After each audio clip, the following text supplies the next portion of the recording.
such great pride in them. So I urge my colleagues to please remove that argument from your repertoire, and let's focus on what's really going on here.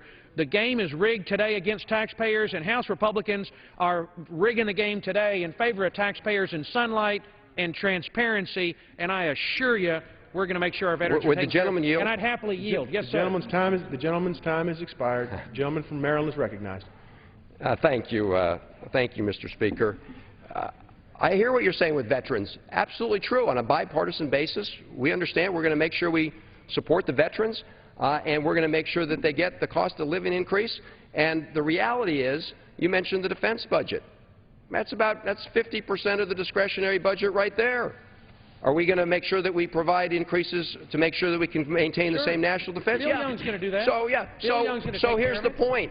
So you're going to create a document for the American people that says, hey, we're going to be spending this much in year 10 for veterans, when we know that that's not true.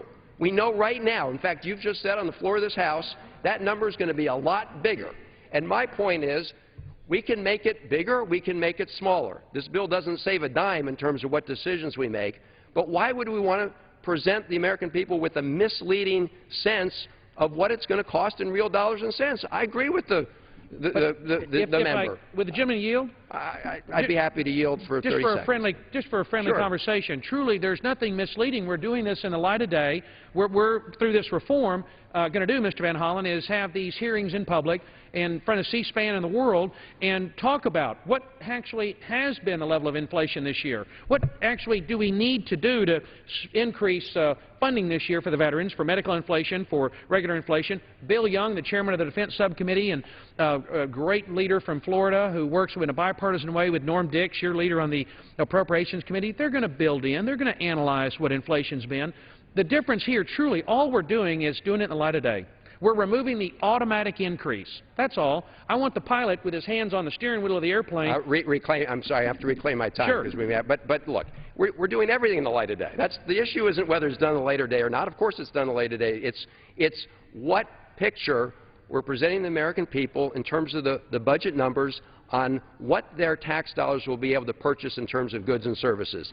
And in my view, it's misleading to say we're going to be spending the same nominal dollar amount for veterans 10 years from now in the budget when we know, according to your own testimony, according to what we know, that that's not going to be the case. That's why we try and put together a document that gives us the best representation of the information we have as to what it will cost. Then we can make a decision to add or subtract. I reserve the balance of my time. The gentleman reserves the balance of his time. The gentleman from Georgia is recognized. Mr. Speaker, at this time it pleases me to be able to yield 2 minutes to one of my freshman colleagues, a leader on the committee, the gentleman from Oklahoma, Mr. Lankford. The gentleman from Oklahoma is recognized for 2 minutes. Thank you, Mr. Woodall. Thank you, Mr. Speaker. On that, one of the things about being a freshman in this body is walking in and trying to learn the numbers game. On the Budget Committee, there are a million different variations of the numbers, a million different options of the numbers, and it's amazing to me in Washington, D.C., when you try to say, what's the number, you'll get 5 different numbers. So I think the best thing that we can do is clarify the system and say, give the numbers out there. We know what inflation is going to be, but give the numbers out there. So the numbers are the numbers, and we can say to the American people, when we talk about controlling spending, this is what it is. We're not cutting off what was the automatic increase and trying to have 2 different sets of numbers and saying we really cut but we really increase. We're able to have a flatline number out there that everyone can see and that everyone can process through. So while we're fighting to be able to manage the budget and to be able to work through the realities that are out there of inflation, and I understand fully the principle of inflation, how that fits into your buying power. But while we're fighting through those realities, we're not fighting against ourselves. We understand that the number that's been presented to us is not including some arbitrary number that's been invented that Congress did not come up with, but it's a number that we came up with as Congress and said this is the projection and this is where we're headed. So the best thing that I think we can do is create a neutral budgeting process. And the way to do that is to have this kind of simple reform in baseline. Control the baseline spending by not having the automatic increases. Have the baseline be the baseline. Don't put something out in the future that was not passed by Congress and assume Congress is going to then follow the lead of CBO. But assume that Congress is going to pass a budget, and that next year we're going to look at exactly what that's going to be. With that, I yield back my time. The gentleman yields back his time. The gentleman from Maryland is Mr. Van Hollen is recognized. Thank you, Mr. Speaker. I'm very pleased to yield 3 minutes to my colleague from Maryland, this distinguished Democratic whip, Mr. Hoyer. The gentleman from Maryland, the Democratic whip, is recognized for 3 minutes. Thank you, Mr. Speaker. I thank my friend, the ranking member of the Budget Committee, Chris Van Hollen from Maryland, for yielding. I unfortunately have not been able to listen to all of the debate, but I've listened to enough of it. This week we're playing Let's Pretend. We're playing the game of let's pretend that if we solve the process, we'll solve the problem. There's an excellent article that I think everybody ought to read. Stan Collender, who is a real expert on the budget process and who has been involved in this budget process for a long, long period of time, quotes in an article that he wrote that I hope most of you read in Roll Call. He quotes Rudy Penner. Rudy Penner was the director of CBO, not a partisan individual, in my view, that I've had the opportunity of dealing with for some period of time. And his quote is, a process, no matter how well designed, cannot make difficult problems easy. I think my friend Paul Ryan would agree with that. It's not the process that's the problem. The problem is we don't have the courage to make decisions which are clearly necessary for us to make. And no amount of jiggering around the edges is going to change that. Now, as all of you know, I'm a strong supporter of a Bowles-Simpson approach to bringing our country to a fiscally sustainable path.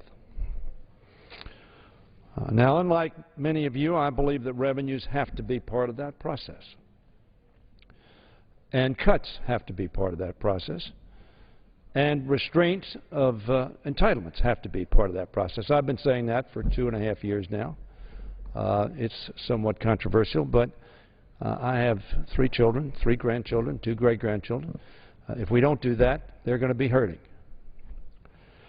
But frankly, we ought not to pretend that the process is the problem is the problem, as Rudy Penner said. The problem is the problem. And we ought to address it. And we ought to have the courage to tell the American people that it's not a question of process, not a question that we don't have the right process in place in Washington. The problem is we don't have the votes in Washington. This Congress is dysfunctional. That doesn't mean we don't pass things, we do. But this week, frankly, what we're dealing with will not affect any of the significant problems that we have, whether it be jobs or fiscal responsibility. And so I'm opposed to this bill. Why? Because I think it's a let's pretend. It's a let's pretend that if you have $100 to spend on defense this year, that you can get that same defense for $100 next year. You can't. May I have an additional 2 minutes? 2 minutes. The gentleman is recognized for an additional 2 minutes. You can't. And the American public knows that. We talk about, well, we ought to operate like a family. A family understands that. They know their electricity bill goes up. And they know they can't get the same kind of heat this year or next year that they got last year, because they know their electric bill has gone up. And they need to know what that is. So what we said, the Congress said, we want a baseline budget. What does it cost to get that $100 of value next year? And so we get that. Previous speaker I heard speaking, I don't know who it was, I apologize for that, said, you know, we ought to have an honest budget. Well, you can argue it's honest both ways. Either it's honest that that's what we spent last year, $100, or it's honest that in order to do last year what we did, or next year what we did last year, you need $101.50. Both of those are honest answers. Nobody ought to think that That's a dishonest answer. The answer is, do you want to know what you spent last year? Look at the budget. Do you want to know what it would cost you to do the same thing? Then you get the baseline. So either one is honest. It's just a judgment. But you're pretending that you're saving money by having that kind of budget. Baloney. Baloney. The only way you're going to save money is to have the courage to vote to do so. My friend Paul Ryan is shaking his head. He and I have some significant disagreements, but very great respect, I hope, for one another. I know I have great respect for him.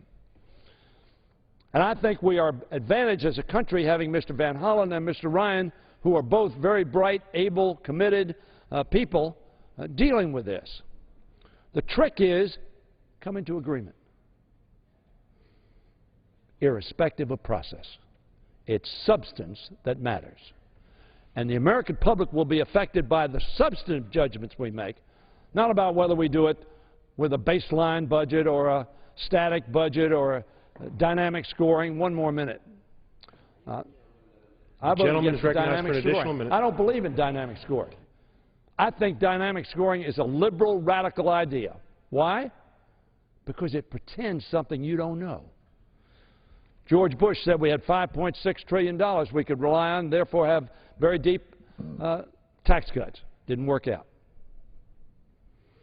And I would much prefer to not use dynamic scoring and having more money than I thought I was going to have that I could apply either to reduction of the deficit or some other priority that I thought was important. Rather than find out, oops, I was wrong on dynamic scoring, I have less money and I'm deeper in the hole. Now, you can differ on that, but that's my view. I'd rather be conservative and say, gee, I hope investing in infrastructure, cutting taxes, doing whatever you think is going to do better education, is going to get you better results.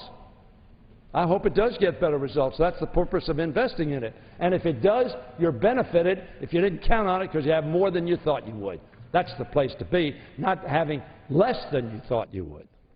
So I urge my colleagues to reject this bill, to adopt reality.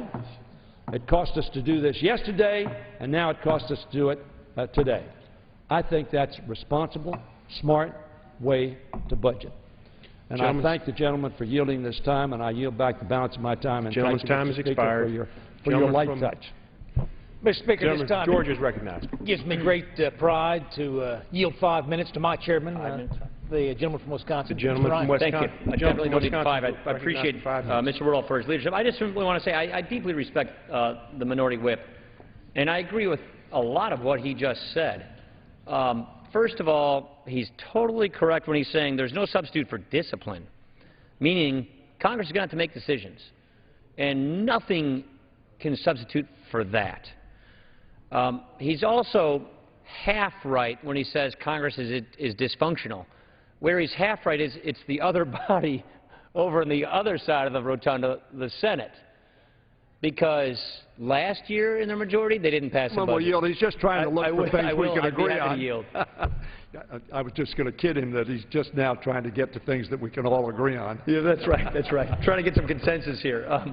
The year before, when they had a supermajority, no budget. To budget is to decide. To budget is to make a decision. They haven't budgeted for over 1,000 days. And the budget process we have here, which we've had in place since 1974, requires the House pass a budget by April 15th, the Senate passes a budget, and they didn't do it for over 1,000 days. And so when we look at the process, we see that it's not working the way it needs to. It's no substitute for personal discipline, for members making decisions, for compromising. But in this particular case, we think the process is part of the problem. We think the process needs to be improved to make it more likely that we make these decisions, that we get to exercising that discipline.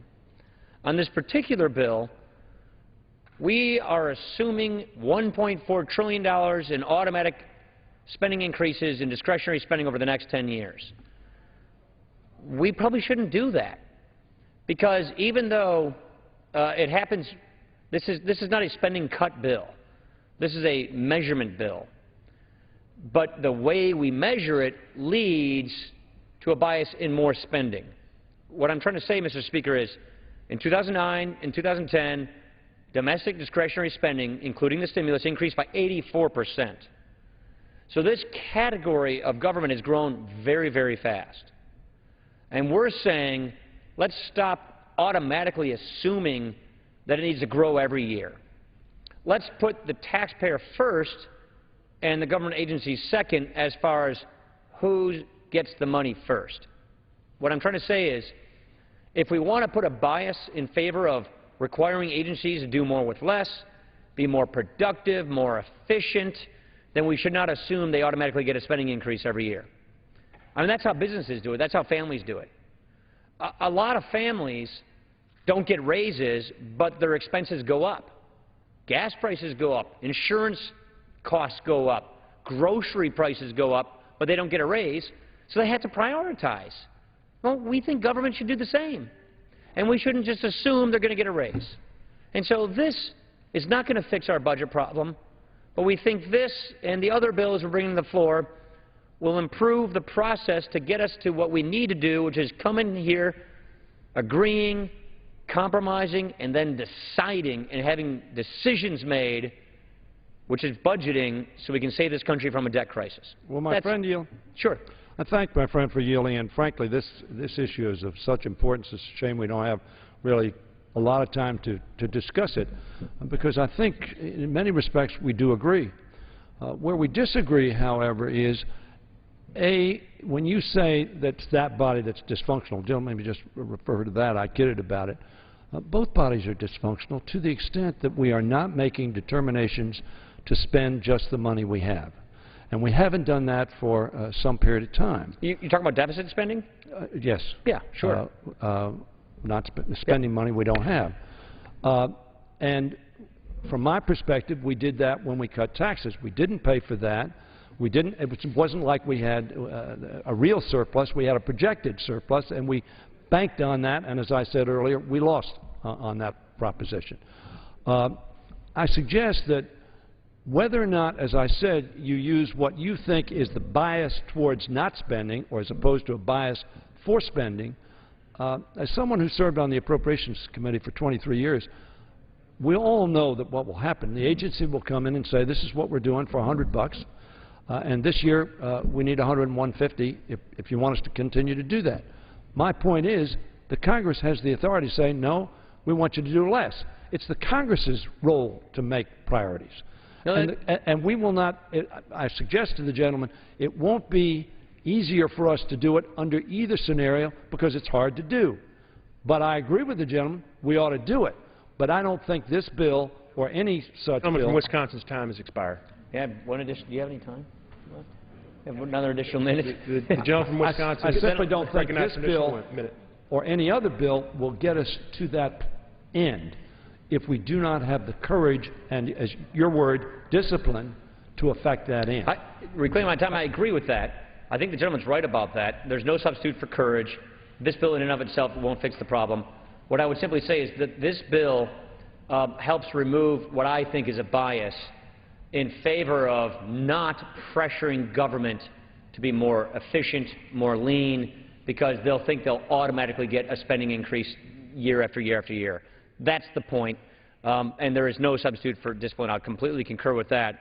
But this helps us get the system pointed in the right direction, and that's why I encourage all members to support this, and I thank Mr. Woodall and Mr. Gohmert for their leadership in it. I yield back the balance of my time. Gentleman yields back. The gentleman from Maryland is recognized. Thank you, Mr. Speaker. Are you prepared to close, Mr. Woodall? Close. Okay. Thank you. Can I inquire as to how much time remains? Gentleman from Maryland has 4 minutes remaining. Thank you, Mr. Speaker. Well, I think we've had a good debate, and there have been a couple themes.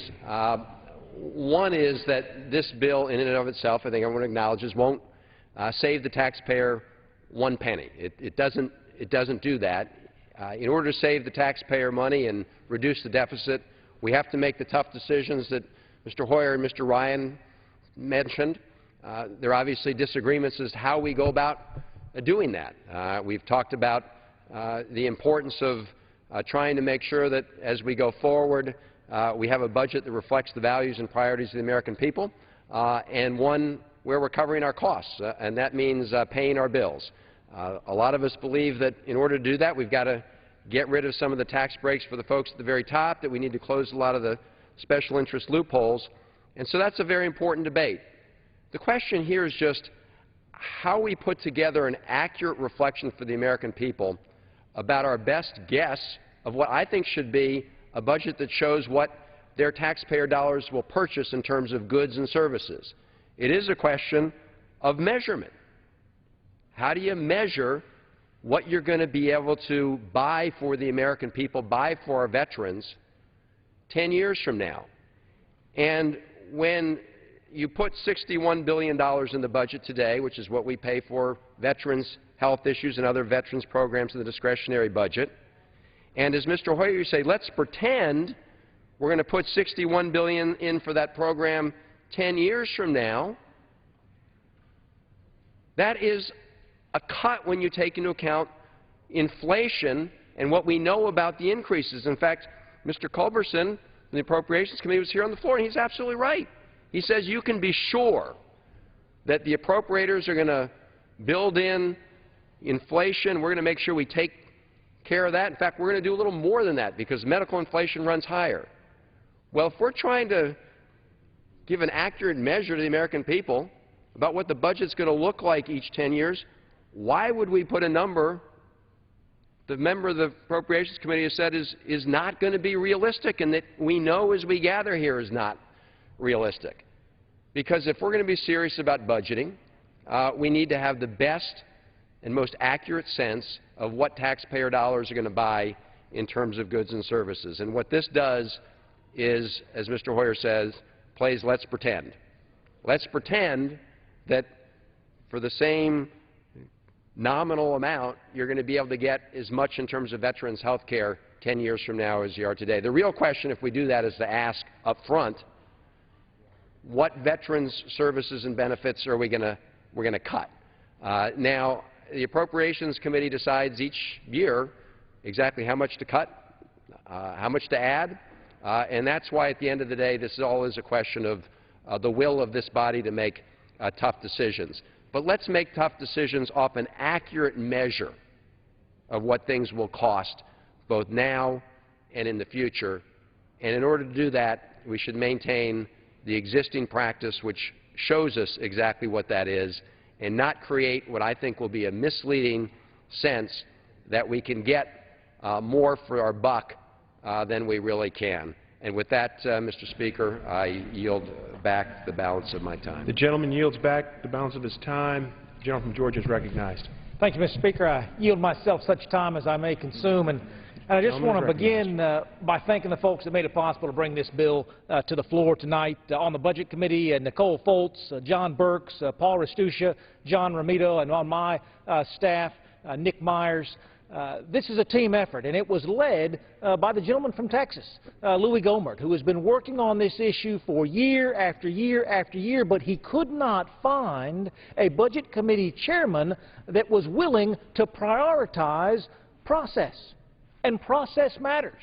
I've learned in my 1 year here as a congressman, Mr. Speaker, that we spend a lot of time arguing about process. If we could find that common ground on process, we could get on to the substance. This is one of those issues. I'd like to associate myself with the comments of the gentleman from Maryland. He says, the question is, how do we put together an accurate picture for the American people of the budget process? That is exactly the right question to ask. And when I ask that question to my constituents back home, they say, Rob, cut out those phony numbers of automatic increases every year.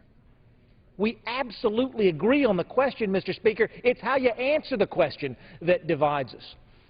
As the minority leader, minority whip said earlier, this isn't a bill that deals with our priorities for spending. Our appropriators are going to do that. This isn't a bill that cuts one penny. This is a bill that changes the way we measure the pennies that get cut. And I will say to you, Mr. Speaker, I start getting nervous when I hear the Washington political class talk about changing the way we measure, because I just assume they're going to come up with some new phony way to make it happen. But in this case, and perhaps this case alone, what we're saying is, for far too long, we have those conversations during town hall meetings. Well, we spent $1 million last year. We're spending $100,000 next year, and they call it a cut. They being the Washington measures. That's nonsense. Nonsense. Is there a cost of living issue? Absolutely. Do we have to spend more on health care next year than we do this year? Absolutely. Do we have an unlimited spigot of cash that we can turn on to meet those needs? The answer is no. The answer is no. This isn't a little issue, Mr. Speaker. $1.4 trillion over the 10-year window is what this automatic, phony budgetary gimmick increases the budget. We're cutting that out. We're cutting that out, and we're saying, Congress, if you care about veterans, as our Veterans Committee chairman does, our appropriating chairman does, if you care about veterans, stand up and put your money where your mouth is, and I guarantee you, we're going to do it. If you care about seniors, stand up and put your money where your mouth is, and I guarantee you, we're going to do it. But, Mr. Speaker, if we gave folks $500 last year to go out and buy their new iPhone, that iPhone has gone down. If we gave folks $100 at the beginning of the Obama administration to buy gas, clearly that $100 is not enough to do it anymore because gas prices have doubled. We already have a phony budget mechanism to project and bias towards increased spending. This bill, simple bill, that folks back home ask time and time again, why hasn't it happened before? I don't have the answer. But it's not about blaming folks in the past for not getting it done, Mr. Speaker. It's about coming together as we are tonight to get it done. This is a bill that has the support of the National Taxpayers Union. This is a bill that has the support of Citizens Against Government Waste. This is a bill that has the support of FreedomWorks. And this is a bill that has the support of the American people. And I would urge my colleagues to vote in favor of it, and let's move this bill on to the Senate. With that, I yield back the balance of my time. Gentleman yields back the balance of his time.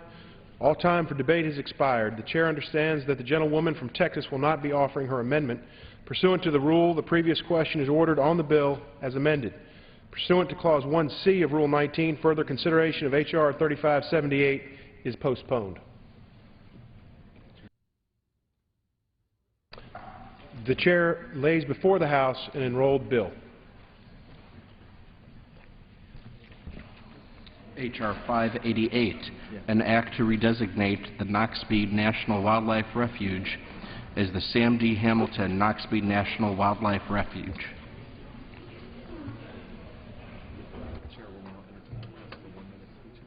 The Chair will now entertain requests for 1-minute speeches.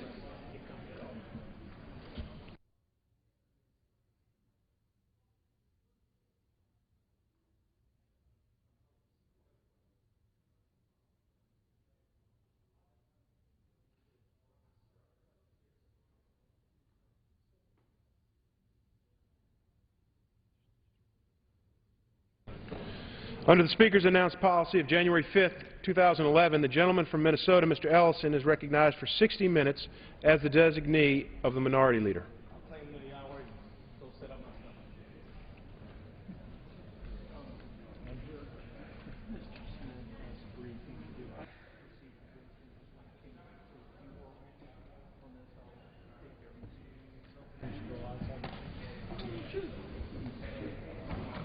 And then when we recognize them.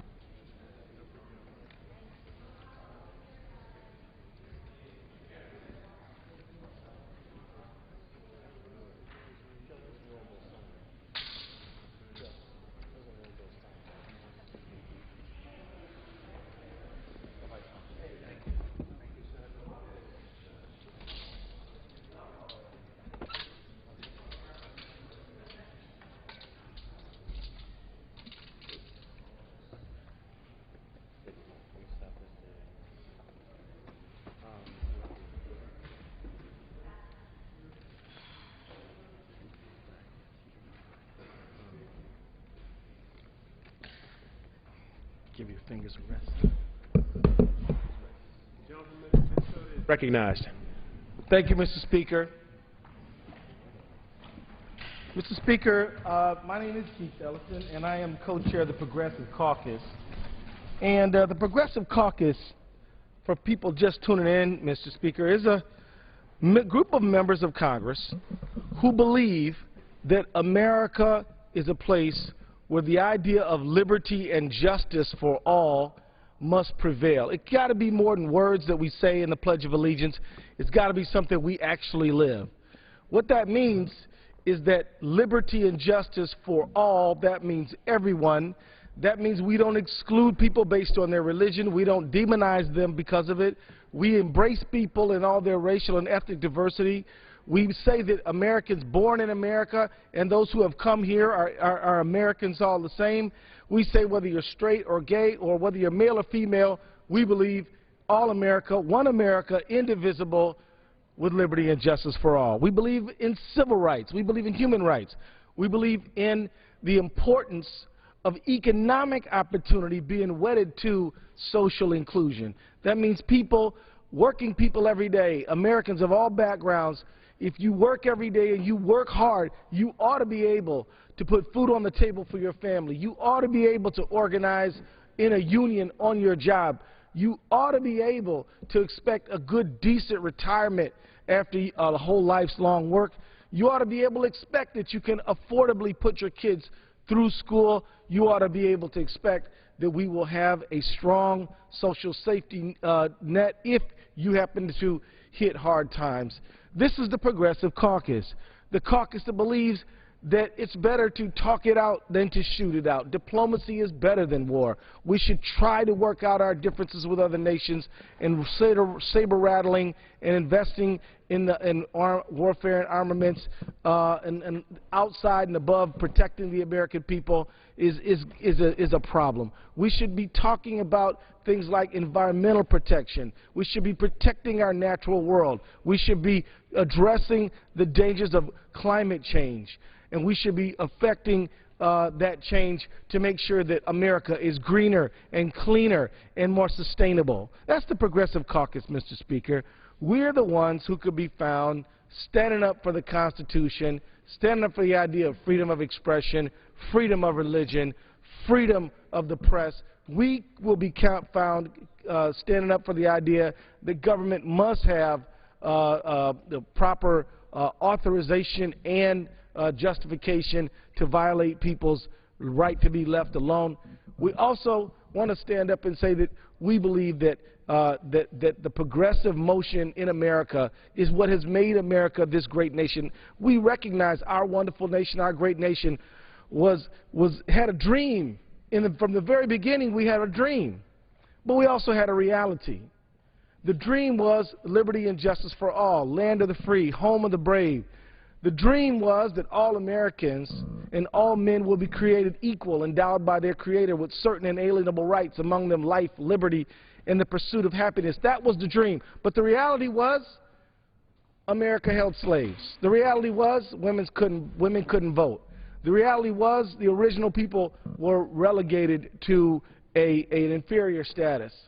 And so people who believed in that dream, people like Martin Luther King, people like Harriet Tubman, people like Elizabeth Cady Stanton, and people like Susan B. Anthony, and people like Eugene Debs, and people like Walter Reuther and other great Americans, they believed that that dream was worth fighting for and got out there, Mr. Speaker, and made the dream reality.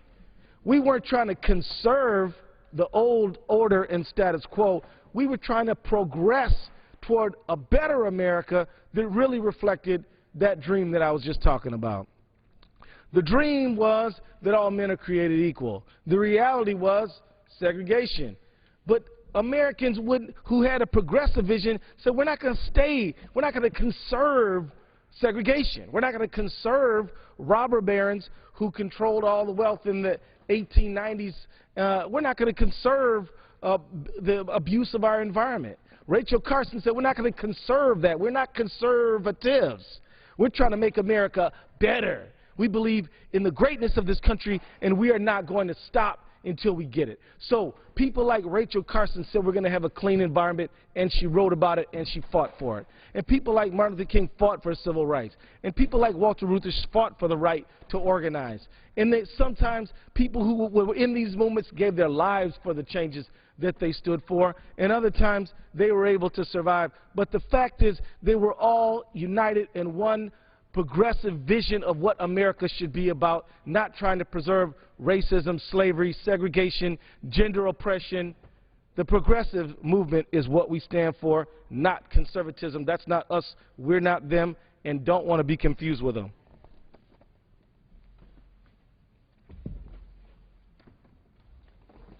And so tonight we're here for a progressive message, and we're going to be talking about jobs and unemployment. But I did want to take a moment, Mr. Speaker, just to let everybody know who the Progressive Caucus was, because we don't want anybody to think that we're something else other than what we are, the people who embrace the American dream and believe that America is such a great country, we can overcome all the sins of the past and don't want to conserve any of them. And so, Mr. Speaker, we want to go into a few key points tonight. We won't be here the whole hour, but we want to be strong while we are. And so today we bring the people, Mr. Speaker, the progressive message to illustrate what's at stake in America today. What are the things that we're competing for? What are we contesting for? We come down, we watch the events on the House floor and all across America, but what is the fight all about? Working families are getting crushed and our middle class is shrinking every day. The working people of America are fighting to preserve a quality of life because a set of ideas has prevailed in America which basically says that any regulation is bad. And what we say is that regulations, if they're protecting life, protecting the environment, and they're helping the rules be fair and allowing Americans to succeed and have opportunity, they're not bad. But there's some people who never saw a regulation that they like. We believe protecting health and safety is a good thing. We believe that getting rid of bad regulation or old regulation is just fine. But these folks over here have an ideological commitment to ending any regulation. And we recognize that this is exactly what has ruined our environment, exactly what has caused global climate change, and exactly what caused a financial disaster. What's at stake in America? Here in America, some folks believe that if the economy is going really, really well, what they need to do is have a tax cut for the wealthy. If the economy is doing really, really bad, well, what they need is a tax cut. If the economy is doing sort of good and sort of bad, what we need is a tax cut. In other words, the guys on the other side of the aisle, they don't believe in taxes. We in the Progressive Caucus believe that you shouldn't tax Americans any more than is necessary, but that we believe that taxes are the dues that we pay to live in a civilized society. We believe that if our taxes go so that there can be Head Start for poor kids to be able to have a chance in life, that's all right. If we have to pay taxes for police officers and firefighters and people who work on our roads to make them safe and make sure bridges are safe to cross, we're all right with that. We're not these folks who believe that you want to cut, slash, and burn and act like public workers and public employees are just not valuable. We recognize they are valuable. And I'm talking about the people who work in parks and rec, the police, the firefighters, but also the people who make sure that our water is clean and our environment is safe. And people who make sure that our economic and financial system is safe. People who make sure that when some folks want to cut corners and want to just make a quick buck, that they're not going to be allowed to do that. And you need a cop on the beat, a financial cop on the beat, to make sure that good actors are rewarded and bad ones are punished. And so people who say, oh, we don't want any regulation because it would hurt jobs, we don't agree with that. We believe that jobs are going to come when we have middle-class people having enough money to spend, and then the businesses of our country have enough customers so that they can then add new people. Whereas our friends on the other side of the aisle believe that if you give rich people like Mitt Romney a lot of money, maybe, just maybe, they might, it might trickle down to the rest of us. Something might land on our head. Well, something has landed on our head, but it's not rain or a good job. It's hard times economically. Trickle-down economics, supply-side economics is a failed policy. It never worked. They always want to say, Reagan, well, look at Reagan. Well, Reagan raised taxes plenty of times. And so they even misappropriate his legacy. But the fact is, the Progressive Caucus is here to talk about what's at stake in America today. Now, if you want to know what's really going on, you can just look at this week. Here we are in Washington, supposed to be working hard on people's business. It's not like a lot of big things aren't going on. We got a payroll tax that's about to expire. Did we take that up on the House floor today? No. Did we make sure that Americans don't end up with $1,000 extra to pay over the course of the year as this payroll tax deduction goes up? No. Oh, this summer, student loans are going to go up, are going to double if we don't extend the law that would allow them to stay lower. Did we work on that? Nope, didn't touch that. But here's what we did do. This week in Congress, the Republican majority didn't bring up a single bill to create jobs, none of that. They didn't bring up a single bill to help Americans stay in their homes as we are in the midst of this foreclosure crisis which seems to never end. They didn't bring up any bills to make sure that our air was clean and our water was safe to drink, nor did they bring up any bills to rebuild our country. No. Instead, they were busy playing politics while people are hurting. Yesterday, they brought up a bill to repeal an effort to help seniors get health care called the Class Act. Now, the Class Act was a piece of the Affordable Care Act. And some good faith people working on our government said, you know, there's some things we need to fix with this bill before it works the way we wanted it to. And anybody who's ever made anything knows that sometimes that happens. Sometimes you gotta mend the thing that you're working on. If you've ever cooked a meal, sometimes, you know, you got to put a little more sugar or salt, or sometimes you want to add a little more water. You know that, but legislation is exactly the same way. You pass a law, you think that it can do certain things, but then when you get into the actual operation of it, sometimes it doesn't work like you thought. And with this long-term care bill, some good public servants said, you know, there's some kinks we got to work out. But instead of working out those kinks, the Republican majority just tried to strip the whole thing away. So seniors who need long-term care, the Republican majority didn't say, you know what, here's our fix. They just said get rid of what was already done. We say build on what was done. They say strip it away. It's too bad that that's the position they took, but that is what the position they took. Let me tell you a few things about long-term care and why we need to strengthen long-term care, not strip away what has already been passed. We have a long-term crisis in the United States today that the Republicans who are in the majority in the House are not dealing with. Do you know 10 million Americans, Mr. Speaker, need long-term care?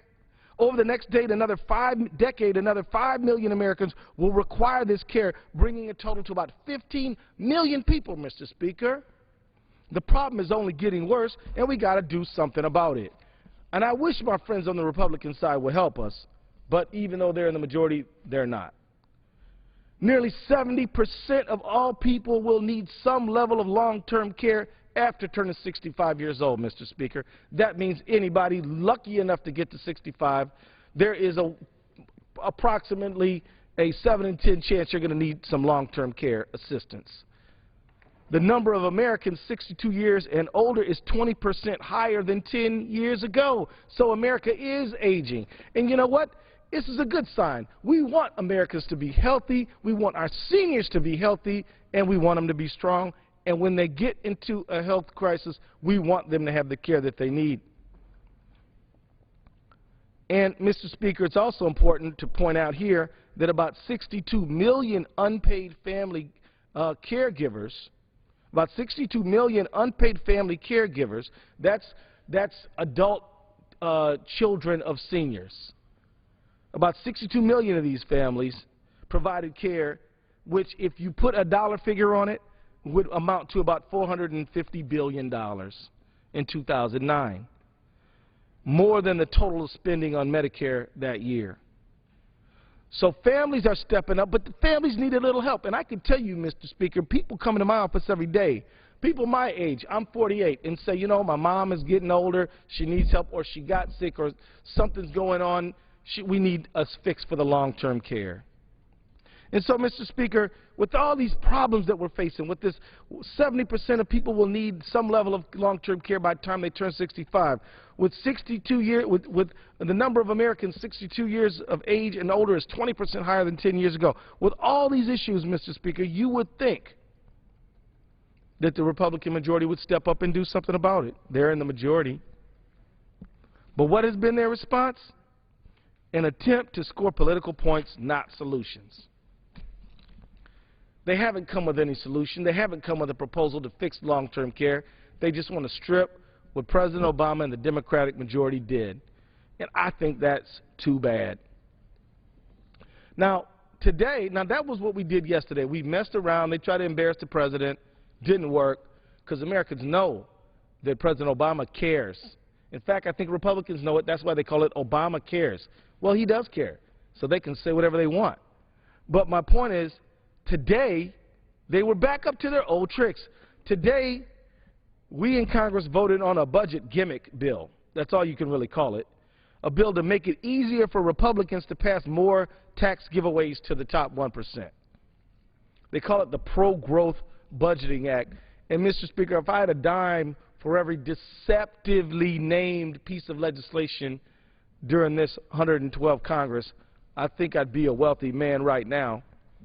This legislation would rig the rules, play games with the rules, funny accounting, Mr. Speaker, to make it easier for the GOP budget priorities to pass, like the Ryan budget, which included deficit-busting tax cuts for the wealthy and cuts in job-creating investment like education, estimated to cost about 1.7 million jobs by 2014. This funny math bill, this bill requires the Congressional Budget Office to use what they call dynamic scoring, that's the word they like to use, as part of a macroeconomic impact analysis of tax provisions.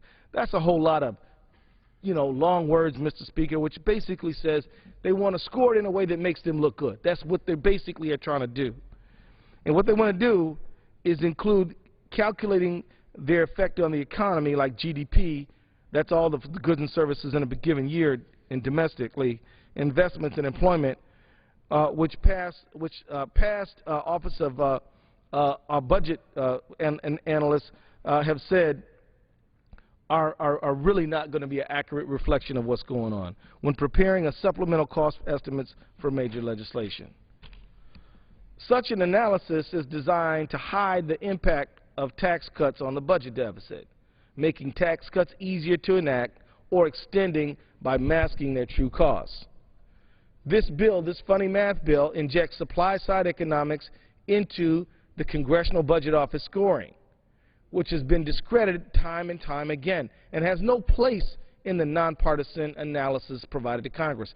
You see, Mr. Speaker, the CBO was set up so that neither the Republicans or the Democrats, the conservative or the progressives, none of us with our points of view could get in and mess around with the way the Congressional Budget Office scored a bill. And what it means to score a bill, Mr. Speaker, is to analyze the cost of the bill or analyze the financial impact of the bill. So it might be, well, how much tax is this going to generate? The CBO, Congressional Budget Office, would give us an estimate. Or how much is this program going to cost? The CBO tells us what are the budgetary implications of what we're doing. And historically, Republicans and Democrats have just had to live with the CBO score because it's a nonpartisan office. I mean, neither party controls it. But now what the Republicans want to do is come up with this dynamic scoring thing to make their estimates look better. This is wrong. They shouldn't do it. They shouldn't do it. The underlying assumption behind the bill is that tax cuts pay for themselves. This is obviously wrong. The reason we are in this monumental debt and deficit situation that Republicans like to talk about, they're always going on about, they're leaving debt on our children and grandchildren. They always say it like that in a real dramatic way, Mr. Speaker. The reason we're in this mess is because we got 2 unpaid-for wars under Republican administration and huge tax cuts under Republican administration. They cut taxes during a war. When you're really supposed to be raising taxes to pay for the war, they cut taxes during the war, which exploded all this debt. That's the truth. If they come down here and tell you the truth, that's what they would say. That two unpaid-for wars and the Bush tax cuts is what exploded the debt and the deficit. It's why we're in the situation that we're in. They always want to say, oh, well, Obamacare, that's not the cause of it. They want to say, the stimulus, that's not the cause of it.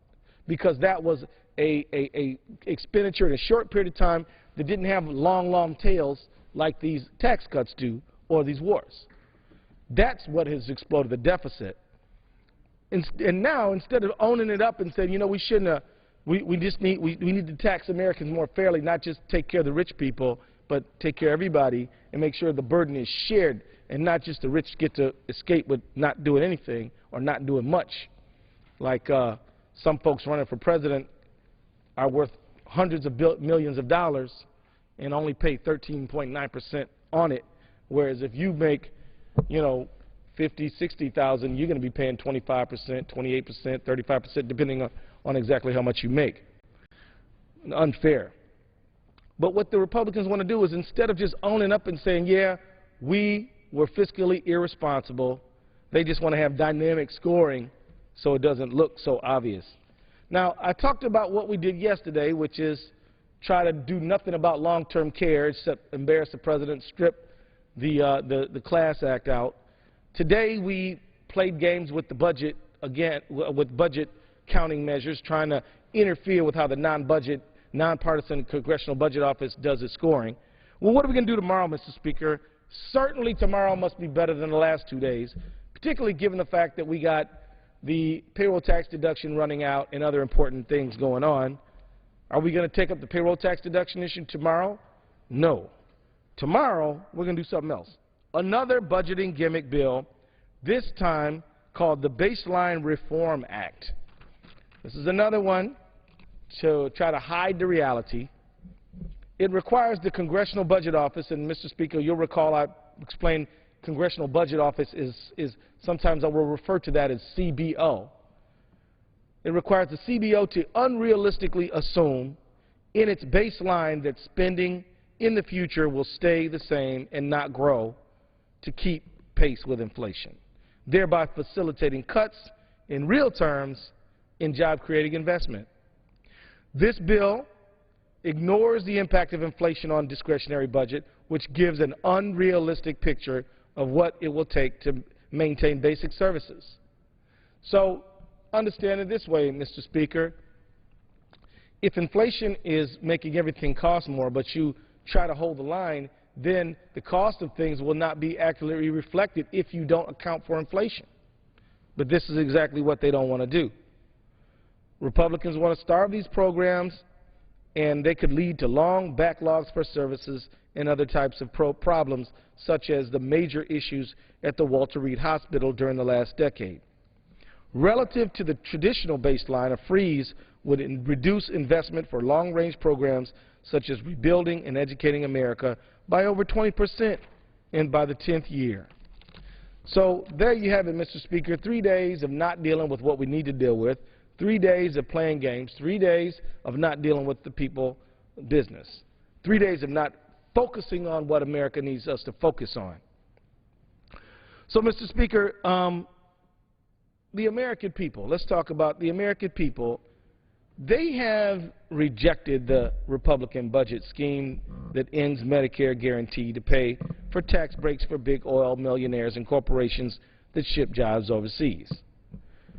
Because for the last year, if you're not a CEO or a wealthy special interest, the Republican Party of the 1% says you're on your own. I often wonder what they meant when they said the ownership society.